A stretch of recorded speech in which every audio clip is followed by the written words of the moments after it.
Are your ulcerative colitis symptoms proving difficult to manage? Tremfya guselkumab can help you manage the cycle of UC symptoms. At 1 year, many patients taking Tremfya achieved clinical remission, and some patients also achieved endoscopic remission. Individual results may vary. Tremfya is a prescription medicine used to treat adults with moderately to severely active ulcerative colitis. Serious allergic reactions and increased risk of infections may occur. Before treatment, your doctor should check you for infections and TB. Tell your doctor if you have an infection, flu-like symptoms, or if you need a vaccine. Ask your doctor if Tremfya can help you manage the cycle of UC symptoms. Call 1-800-526-7736 to learn more or visit tremfyaradio.com. Imagine what's possible when learning doesn't get in the way of life. At Capella University, our game-changing FlexPath learning format lets you set your own deadlines so you can learn at a time and pace that works for you.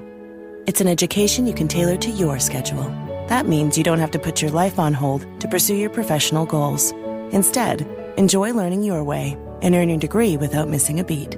A different future is closer than you think with Capella University. Learn more at capella.edu. This is Optimal Living Daily. What's the difference between self-centeredness, selfishness, and self-awareness? By Dr. Margaret Rutherford of drmargaretrutherford.com. And I'm Justin Malik, your very own personal narrator. I read to you every single day of the year so that you don't have to go find articles or blogs yourself, all in an effort to make your and my days just a little bit better. So with that, let's get right to it and continue optimizing your life. What's the difference between self-centeredness, selfishness, and self-awareness? By Dr. Margaret Rutherford of drmargaretrutherford.com. Thoughts around what it means to be selfish, self-centered, or self-aware can be muddled and even feel contradictory at times. Do you believe if you ask for something you want, you're being selfish? Or if you say no to a request, you're being self-centered? Do you know what it means to be self-aware? Perhaps you're not familiar with these terms or how different they are from one another. First, let's take self-centeredness. A self-centered person might say, "Oh, I'm so sorry your mom has cancer. I'm sure you'll be taking her for treatments. So does that mean that you won't be able to keep carpooling?" Or it might sound like this. "Wow, congratulations. I'm so happy you're going to have a baby. It took us 4 years and so much money for infertility treatment. I wouldn't know what it feels like to do it all naturally." A self-centered person grabs the focus and places it on themselves without even realizing it. You're left wondering why you even bothered to talk to them in the first place. Or you might absorb a kind of strange feeling shame for sharing, as if your struggles or your joys don't matter. The difference between being self-centered and being selfish. Then there's pure selfishness. Selfishness is putting your own needs or desires in front of someone else's most of or all of the time.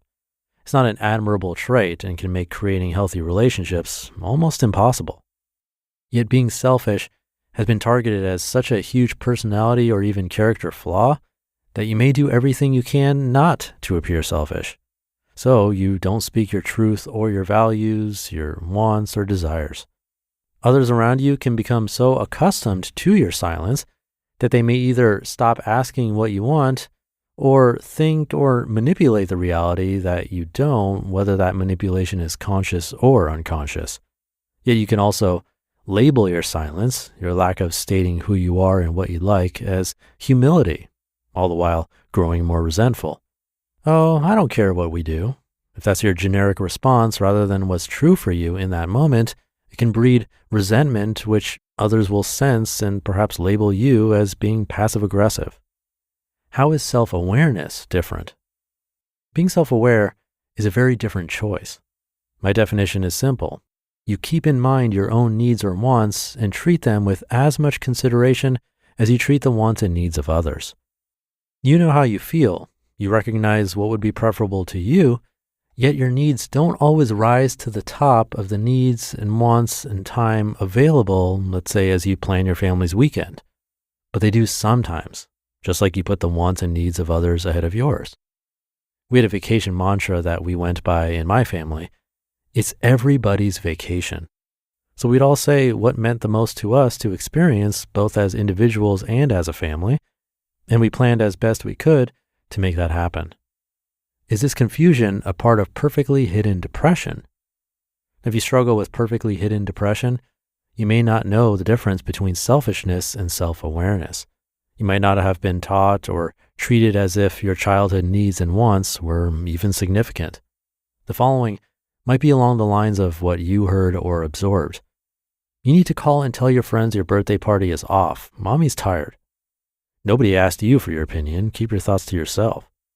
You know your father loses his temper when you eat snacks from the pantry. He might want them later for himself. This often occurs in families where there's abuse or neglect, where parents have a rigid, authoritarian style of parenting, or where secret addictions were present. You were consistently given subtle and not so subtle messages that if you wanted or needed something, it didn't matter. You learned that your needs came after others, and you continue that belief into adulthood. Yet, you're just as important as everyone else. 3 things you can do to try self-awareness on for size. So what can you do if you struggle with these distinctions? Number 1, confront your own selfish label. Ask yourself this: would you tell someone else that they were being selfish if they took a walk instead of doing laundry? If the answer is, well, yes, the laundry is something that's got to be done, well, you're not wrong. But if I added the word always to that question, how would you feel? You should always do the laundry instead of taking a walk. Well, hopefully you'd say no. And if your rules are different for you than for others, you can begin to see and laugh at the irrationality of your thinking. Number 2, understand that being self-aware can increase the likelihood of vulnerability. When you turn your attention on yourself, either through calm thought and meditation or through paying attention and even nurturing yourself, pain can emerge. You're giving yourself the message that you're important, a message that maybe you never or rarely received. And you might not be accustomed to feeling vulnerable or sad or angry. And number 3, risk doing something at least once a week that's just for you. It could be a small thing like taking a few minutes to sit down and read, drive out in the country, or call a friend. You can even give a gift to yourself. It doesn't have to be big to make a big difference. It may feel awkward at first to do things like this for yourself, but it's so worth it because you're worth it. You just listened to the post titled, "What's the difference between self-centeredness, selfishness, and self-awareness?" by Dr. Margaret Rutherford of drmargaretrutherford.com. And I'll be right back with my commentary. Oh, sheet. Honey, chill. It's just laundry. Not that. I'm talking about these Arm & Hammer Power Sheets. All the power of Arm & Hammer laundry detergent in a convenient tossable sheet. Oh, sheet.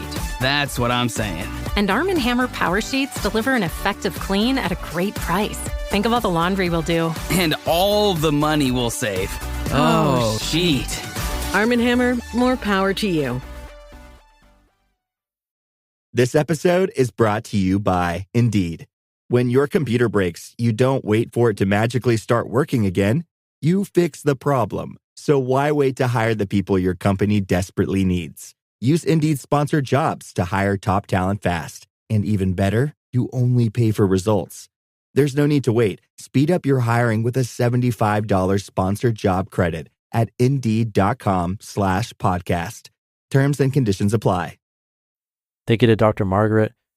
This one definitely hit home for me in different ways.